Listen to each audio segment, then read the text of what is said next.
अस्सलाम वालेकुम students of grade 10। बेटा हम लोगों ने जो है स्टार्ट किया हुआ था तीसरा चैप्टर माशी तरक्की। ठीक है, तो इकनॉमिक डेवलपमेंट स्टार्ट किया हुआ था। उसमें नेक्स्ट टॉपिक था हमारा इंडस्ट्रियल डेवलपमेंट। पेज नंबर 68 है उर्दू वालों का और 70 है इंग्लिश वालों का। स्टार्ट करते हैं। इसमें इंडस्ट्रियल डेवलपमेंट जो है या सनती तरक्की जो है वो क्या चीज़ है।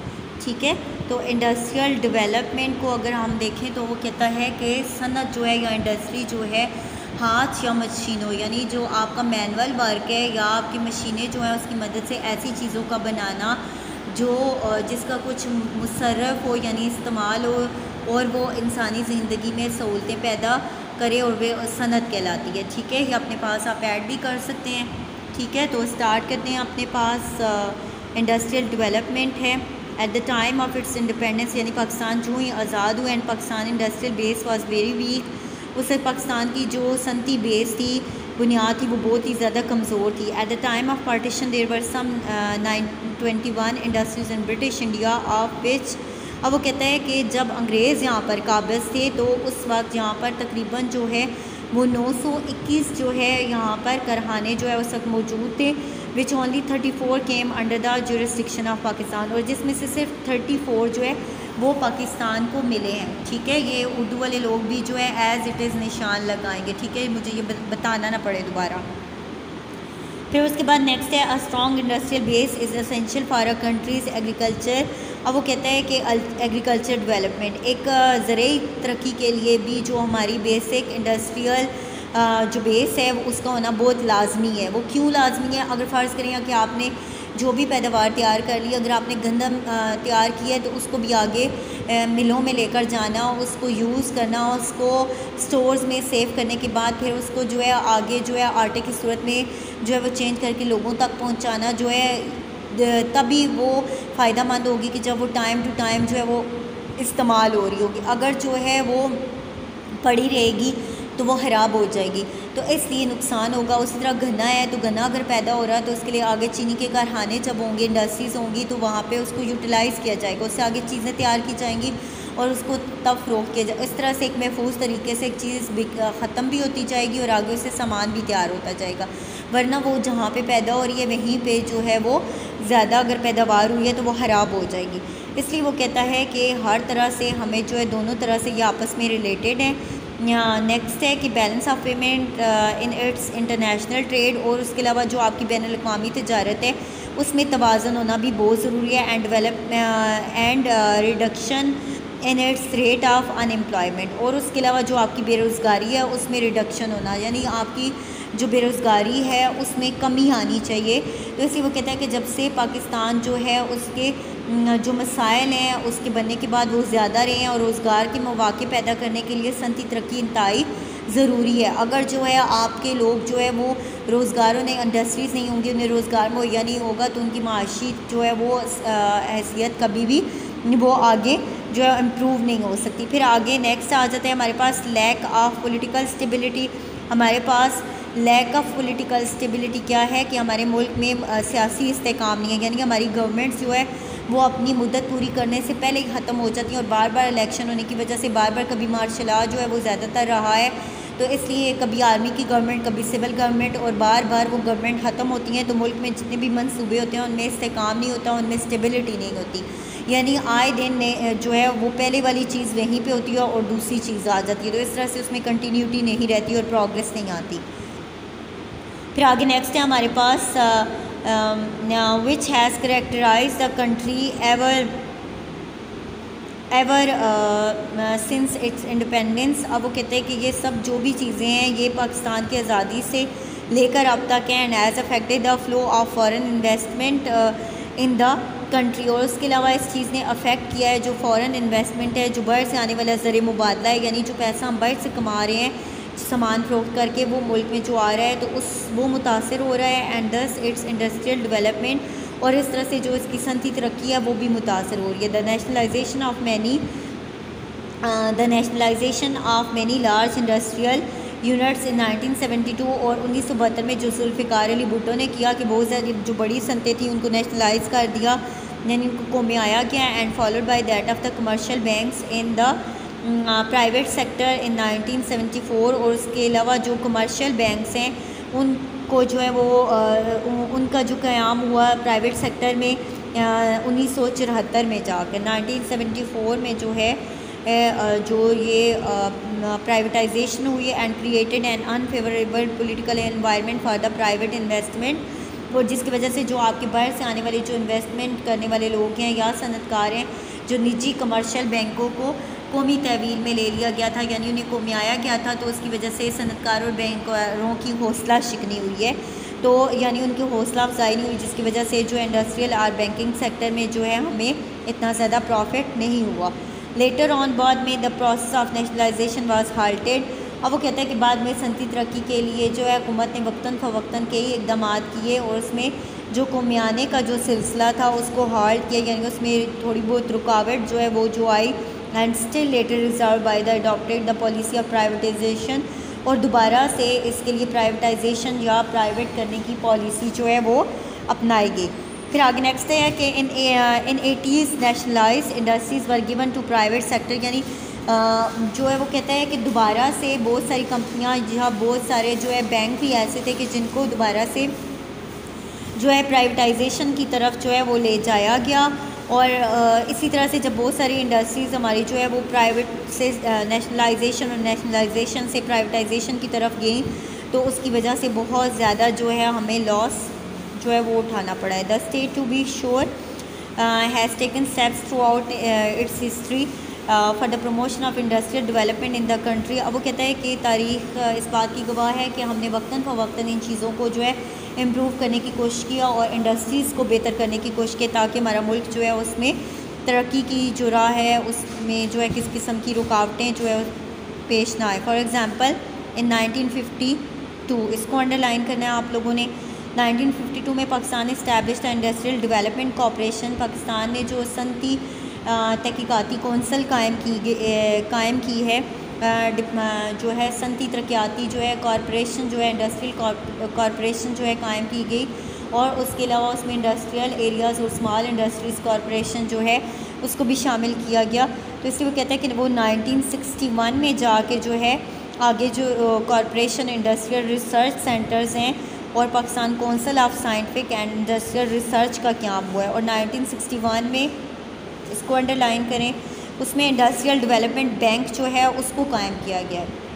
इंडस्ट्रियल डेवलपमेंट बैंक जो है उसकी जो है सबसे पहले जो है उसकी निजकारी जो है वो की गई है, यानी उसको प्राइवेटाइजेशन की तरफ ले जाया गया है और संतों को दोबारा निजी मलकियत में लाने की जो है वो कोशिश की है, ताकि जो है वो ज़्यादा से ज़्यादा फ़ायदा हो। Industrial areas the small industries corporation and institutions of technical education were establish, और उसके अलावा फ़नी तालीमी इदारे कायम किए गए हैं, ताकि इंडस्ट्रियल एरियाज़ जो हैं और स्मॉल इंडस्ट्रीज़ कॉरपोरेशन जो हैं उनमें मज़ीद बेहतरी लाई जा सके, उसमें छोटी सनतें जो है उनको फ़रोग़ दिया जा सके और उनको इस्टेब्लिश किया जाए, ताकि ज़्यादा से ज़्यादा जो है वो रोज़गार के मौक़े जो है हमारे लिए मुयस्सर हों।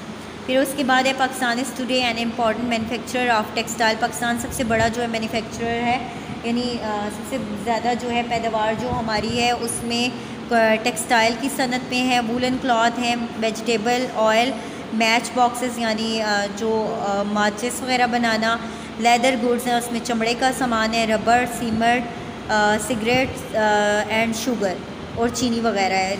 कुछ सनतें ऐसी हैं कि जिनका हमें कमर्शली जो है हमें फ़ायदा है, यानी उससे हम पैसा कमा सकते हैं, लेकिन ये है कि वो हमारे लिए जो है वो फ़ायदा मानी है। जैसे हम देखते हैं कि कुछ छोटी सनतों में जैसे चॉकलेट्स, टॉफ़ियाँ या इस तरह की या सिगरेट बनाने की सनतें जो हैं वो मौजूद ज़रूर हैं, उनसे जो है पैसा ज़रूर कमाया जा रहा है, लेकिन यह है कि हेल्थ पॉइंट ऑफ व्यू से जो है वो ऐसी सनतें नहीं हैं कि जिनके ना होने से जो है हमारा पूरा तरक्की का जो सिस्टम है वो रुक जाए। ठीक है, Pakistan is not only self sufficient but also exports them. Pakistan जो है इनमें सेल्फ सफिशेंट नहीं है, यानी खुद कफ़ील नहीं है, लेकिन उसके बावजूद पाकिस्तान जो है इन चीज़ों को एक्सपोर्ट कर रहा है, और जो है उसके अलावा जो है उससे जो है पाकिस्तान जो है एक्सपोर्ट करके उससे भारी ज़र मुबादला जो है वो कमाया जा रहा है, और इस चीज़ की जो है बहुत वसी पैमाने पर हौसला अफजाई की जा रही है। फिर आगे नेक्स्ट हमारे पास है ट्रेड, तिजारत। International trade plays an important role in the country's economy. वो कहता है कि बैनुल-अक़वामी तजारत जो होती है, यानी बाहर के ममालिक के साथ हम जितनी भी तजारत करते हैं, वो बहुत अहम किरदार अदा करती है मुल्क की माशी हालत को बेहतर करने के लिए, मुल्क की मईशत को बेहतर करने के लिए। लेकिन ये है कि जो है वो जो हम तजारत कर रहे हैं वो किन प्रोडक्ट्स की कर रहे हैं। अगर हम ज़रूरी मुल्क हैं तो हमारा ये है कि हम ज़्यादातर वेजिटेबल्स और जो है फ्रूट्स और इस तरह की चीज़ें जो है अगर फ़रोख्त कर रहे हैं, तो उसके बदले में अगर हम हैवी जो है वो चीज़ें ले रहे हैं, जैसे इंडस्ट्रियल जो है वो प्रोडक्ट्स आ जाती हैं, फिर उसके बाद जैसे मशीनें हैं, ट्रैक्टर्स हैं और इस तरह की इलेक्ट्रिकल अप्लाइंसेस हैं और जो है उसमें एरोप्लेन्स हैं, इस तरह की चीज़ें जब हम ले रहे होते हैं तो उसमें बैलेंस नहीं रहता। यानी जो सबसे जो हाई लेवल पे इंडस्ट्रीज़ आती हैं उनमें सबसे ज़्यादा जो तेल वगैरह है तो उसमें सबसे ज़्यादा प्रॉफिट हमें हो रहा था। उसके बाद आ जाती हैं लो सेकंड लेवल पे आ जाती हैं जो हमारी मशीनें और मैन्युफैक्चर गुड्स होती हैं। उसके बाद जो है थर्ड नंबर पे हमारी वेजिटेबल्स और ज़रूरी पैदावार आती हैं। तो इसलिए इनसे हमें इतना ज़्यादा प्रॉफिट नहीं होता, तो जितना हम बेच रहे होते हैं उससे कई गुना ज़्यादा हम ख़रीद रहे होते हैं। तो इसलिए हमारे जो तिजारत है उसमें हमारा जो ट्रेड है उसमें बैलेंस नहीं रहता। तो इसलिए वो कहता है countries balance of trade is an important indicator of the economic development of the state. यानी आपकी तिजारत में बैलेंस होना चाहिए। अगर आपका ख़रीदने की मिक़दार जो है वो कम है और बेचने की यानी आपकी आमदनी ज़्यादा है तो it means it's a positive balance. और अगर जो है कम है, अगर आप ख़रीद जो है वो ज़्यादा रहे हैं और फ़रोख्त कम कर रहे हैं तो फिर आपका डेफिसिट है, यानी आपका जो है वो सरप्लस में नहीं आएगा, वो नेगेटिव बैलेंस होगा। ठीक है। फिर उसके बाद है the volume of Pakistan foreign trade has constantly been growing with its industrial growth. अब वो कहता है कि पाकिस्तान की जो फॉरेन ट्रेड है उसका जो बाहर के ममालिक के साथ हम जो तिजारत कर रहे हैं उसके वॉल्यूम में इजाफा हुआ है और जो है वो पाकिस्तान के इंडस्ट्रियल ग्रोथ जो है वो कॉन्स्टेंटली यानी मुसलसल जो है उसमें बेहतरी आ रही है। Initially Pakistan exported agriculture products only but now the share of industrial goods has been constantly increasing. अब वो कहते हैं कि पाकिस्तान ज़्यादातर जो है वो ज़राअत की सामान जो है, जो मैंने पहले अभी आपको बताया कि उसमें ज़राअत की चीज़ें जो है वो ज़्यादातर जो है एक्सपोर्ट कर रहा है। लेकिन अब वो कुछ मैन्युफैक्चर गुड्स भी हैं जिनको जो है वो फ़रोख्त करते हैं, जैसे सर्जिकल गुड्स हैं, आपका खेलों का सामान है, चमड़े का सामान है। इस तरह से बहुत सारी चीज़ें ऐसी हैं कि आपकी रेडीमेड गारमेंट्स हैं। तो ये तमाम चीज़ें जो मैन्युफैक्चर गुड्स के तौर पे भी जो है वो फ़रोख्त कर रहे हैं, तो इसलिए उसमें भी जो है वो बेहतरी आई है। नेक्स्ट आ जाता है हमारे पास नेचुरल रिसोर्सेज। नेचुरल रिसोर्सेज या कुदरती जो हमारे वसाइल हैं वो क्या हैं कि उनको हम किस तरह से यूटिलाइज़ करते हैं। Natural resources play an important role in the economy and prosperity of the country. अब वो कहता है कि कुदरती वसाइल जो है हमारी मईशत में और जो हमारे मुल्क की खुशहाली है उसमें बहुत अहम किरदार अदा करते हैं। क्लाइमेट सबसे पहले आ जाता है आपका आबो हवा। आबो हवा जो है वो आपकी फेवरेबल होगी तो तभी आप तिजारत कर सकते हैं, तभी आप जो है अपने नेचुरल रिसोर्सेज जो हैं उनको यूटिलाइज़ कर सकते हैं। फिर आगे फॉरेस्ट, आपके जंगलात आ जाते हैं, उसमें वाटर, पानी, मिनरल्स, आपके मादनियात हैं, एनिमल्स, जानवर हैं और मैन पावर है। और उसके अलावा अफरादी क़ुव्वत है आपके पास, माउंटेन्स और पहाड़ एक्सेट्रा और नेचुरल रिसोर्सेज। ये तमाम चीज़ें वो हैं जो कि आपके कुदरती वसाइल में आती हैं। अब क्लाइमेट, आबोहवा अगर आपकी अच्छी, आपकी आबोहवा जो है वो ज़्यादा ऐसी ठंडी नहीं है कि बिल्कुल जो है वो दुनिया का तमाम आपका काम जो है वो ख़त्म होकर रुक कर रह जाए, तो आपका जो है वो अगर इलाका ऐसा है कि वहाँ पे मौसम जो है आपका फेवरेबल रहता है तो इसलिए आप सारा साल तिजारत कर सकते हैं। फिर उसके बाद आपके जंगलात जो है उनकी गो के पाकिस्तान में इसकी कमी है। वर्ल्ड लेवल पे जितनी हमें इंटरनेशनल लेवल पे उसकी ज़रूरत है उसके मुताबिक नहीं है, लेकिन फिर भी जंगलात जो है हमारे लिए जो है एक नेचुरल रिसोर्स में सबसे बड़ी चीज़ है। फिर पानी है, मिनरल्स जो है, मादनियात हमारे पास जो है सबसे ज़्यादा मौजूद हैं। लेकिन ये है कि अगर हम देखें तो हमारे पास ऐसे पत्थर जो कि जैसे पिंक टोपास और इस तरह की ऐसे जेम्स स्टोन्स जो हैं या मिनरल्स की ऐसी मिक़दार हमारे पास मौजूद है जो दुनिया के ममालिक में नहीं है। लेकिन अगर हम जेम स्टोन के हवाले से देखेंगे तो हमारे पास इतनी कीमती चीज़ें मौजूद हैं, लेकिन यह है कि उनके ऊपर काम करने के लिए हमारे पास जो है बाकायदा एक कोई तरीका नहीं है। उनको वॉश करना, उनके ऊपर प्रोसेस करना, उनसे आगे जो है वो नग तैयार करना, पॉलिशिंग करना, ये कटिंग करना, ये तमाम चीज़ें हम बैंकॉक से करवाते हैं। अगर हम जो है कोई चीज़ अपनी जो है वो अगर बैंकॉक को फ़रोख्त करें, अपने जेम्स स्टोन में से अगर 1000 रुपीज़ का फ़रोख्त कर रहे हैं, तो वो हमें उसकी पॉलिशिंग, उसकी कटिंग, उसकी फ़िनिशिंग करने के बाद हमें जो है वो 10,000 में वापस कर रहा है। तो उससे हमें कोई प्रॉफिट नहीं हो रहा कि वो जेम्स स्टोन हमारे लिए कितना कीमती है, वो हमारे लिए फिर एक पत्थर ही है, ठीक है। तो वो उसलिए हमारे पास उस वक्त इम्पॉर्टेंट होगा जब हम ख़ुद उसकी पॉलिशिंग करें, उसकी फ़िनिशिंग करें, उसकी कटिंग करें और ख़ुद उसको अपने मुल्क में जो है वो तैयार करें, तो तब हमारे लिए वो जेम्स स्टोन भी जो है हमारे लिए फ़ायदेमंद हो सकता है। मिनरल्स में हम देखते हैं तो उसमें कोयला या जो है हमारे पास आयरन जो है सबसे ज़्यादा जो है इंडस्ट्रीज़ के लिए फेवरेबल चीज़ होती है, लेकिन ये है कि हमारे पास जो कोयला है वो भी इंडस्ट्रियल लेवल के हवाले से जो है उस हिसाब से कम है। और उसके बाद हमारे पास आ जाता है कोयले के अलावा हमने एग्ज़ाम्पल ली है आयरन की, लोहा जो है वो भी इंडस्ट्रियल बेस जो है उसके लिए बहुत इम्पॉर्टेंट है।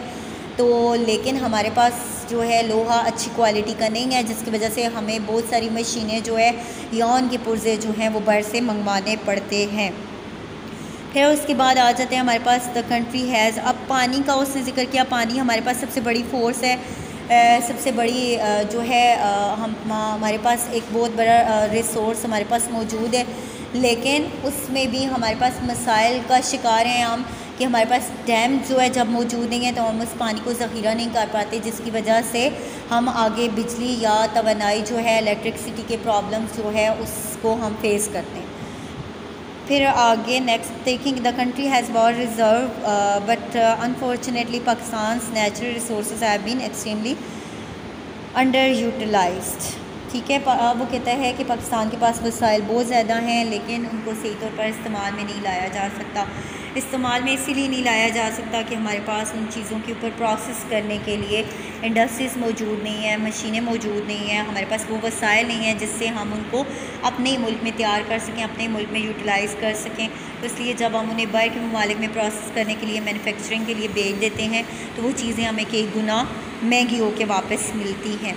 ठीक है, thank you students, I hope यहाँ तक आपको समझ आ गया होगा। नेक्स्ट हमारा एजुकेशन है वो हम अपने नेक्स्ट लेक्चर में स्टार्ट करेंगे। Thank you students.